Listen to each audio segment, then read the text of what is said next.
当我们把手在向下滑动的时候，就能看到胶条明显的压缩感。大家好，今天我们来到了上垛小区来维修窗户漏风。这是一个断桥铝窗户，用的是德国诺托的明装荷叶款内肯内导。这个配件是真的啊，真诺托。咱们看一下颜色就能看出来了。但是它用的是明装荷叶，在这个荷叶的这个位置，你看下荷叶这位置少了一截，所以今天我们要把它换成隐藏式荷叶。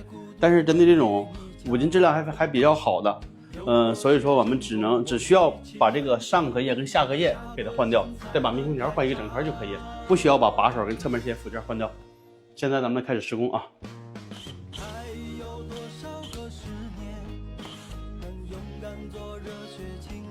首先我们要把窗户这个原来带这种明荷叶给它卸掉。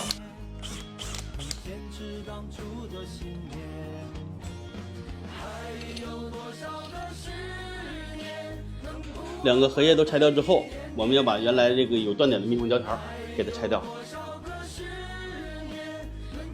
这是我们今天用到的密封胶条，江阴海达的啊。这是刚才咱们的客户窗户上拆下来的，咱们来比较一下密封条的质量。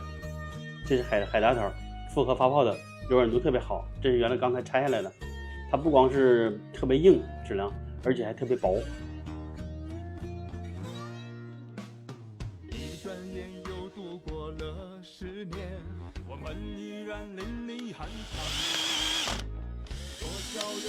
外框的平板密封条质量也太次太硬了，我们也要给它换掉。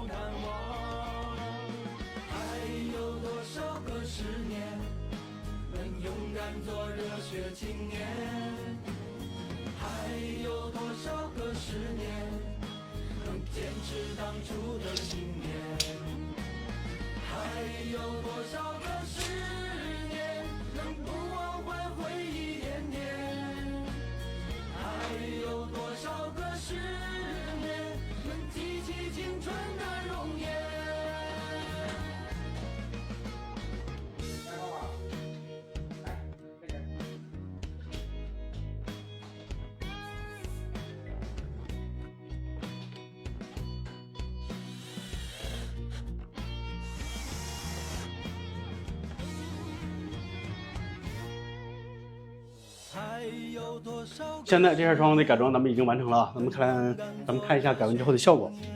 原来的这个明装荷叶轴咱们已经给取消了，换成了隐藏荷叶。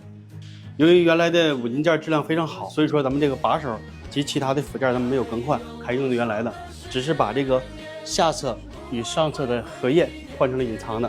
换的目的是为了保证密封胶条的是整根的，不需要再断开，这样才能保证窗户的密封性。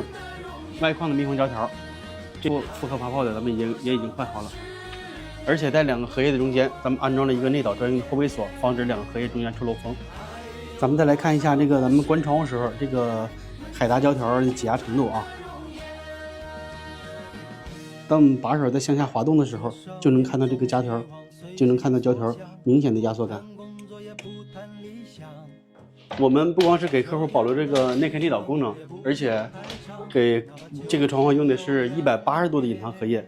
当我们开窗通风的时候，可以把窗户完全打开贴到玻璃来，防止这个通风的时候这个窗角磕碰到人。如果你家里面也有同样的问题，可以私信联系我。